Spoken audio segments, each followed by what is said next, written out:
1996, Squaresoft had released several critically acclaimed RPGs on the Super Famicom. After 1995's Chrono Trigger, however, the gaming industry started shifting to next-generation consoles. The Sega Saturn and Sony PlayStation were popular in both Japan and North America, and game developers began focusing on those platforms. Even so, Squaresoft pushed on and released 3 additional RPGs on the Super Famicom in 1996.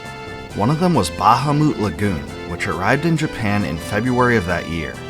Bahamut Lagoon is a turn-based, fantasy-oriented strategy RPG.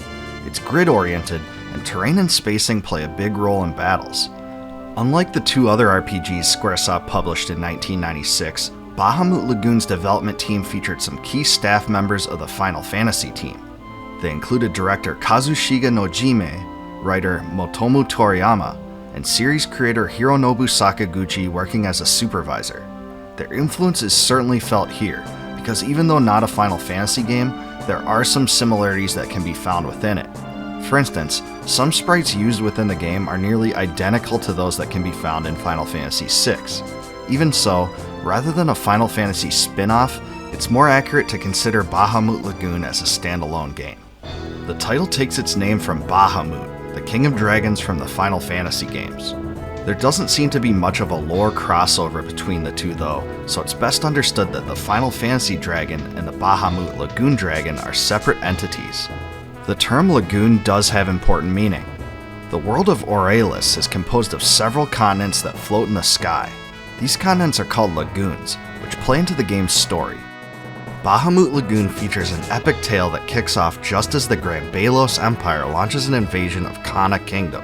As the captain of the kingdom's dragon squad, Bu is sent to repel the invasion.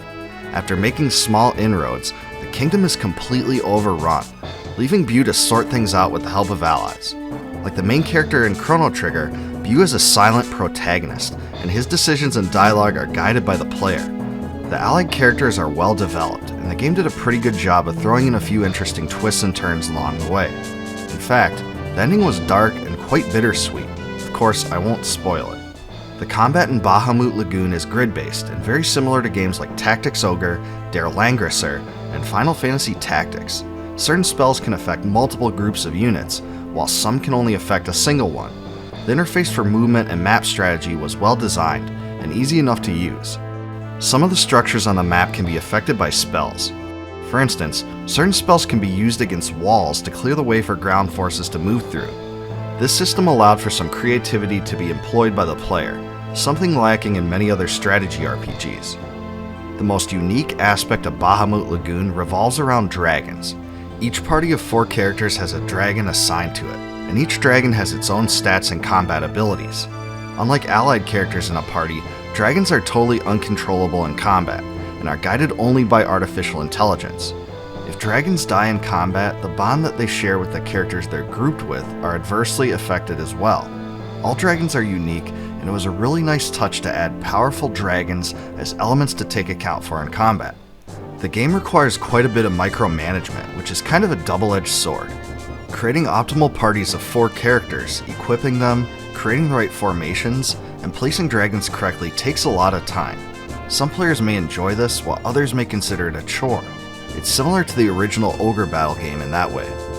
In battle, the attack animations of both the friendly and enemy characters are very impressive, and people that follow this channel know I'm a sucker for detailed animations. When characters unleash their attacks, it looks really special. Even things as mundane as enemies slashing you really adds a lot to the experience, and draws the player in. It's equally remarkable how many unique attacks were created in this one.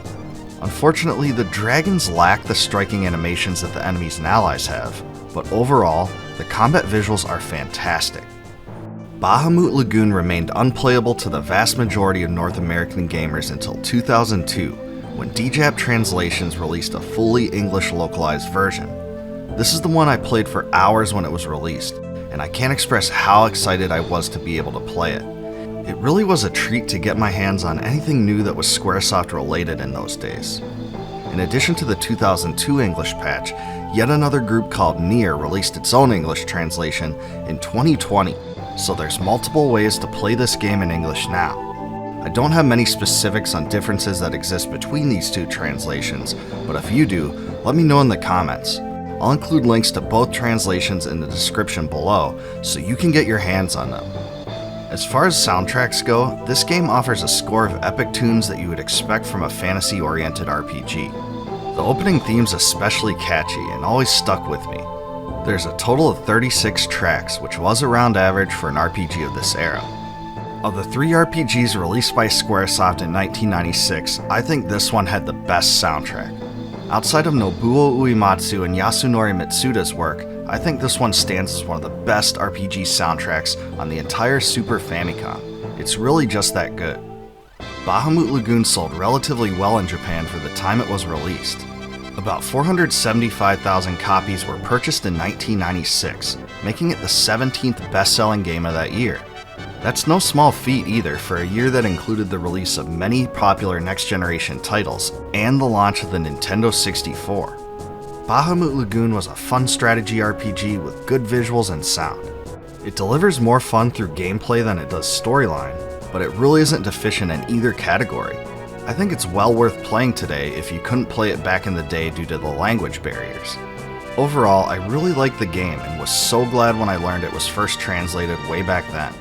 While Squaresoft could have just made a cookie-cutter RPG exactly like Final Fantasy, they used some creative concepts here and made it stand out from their flagship series.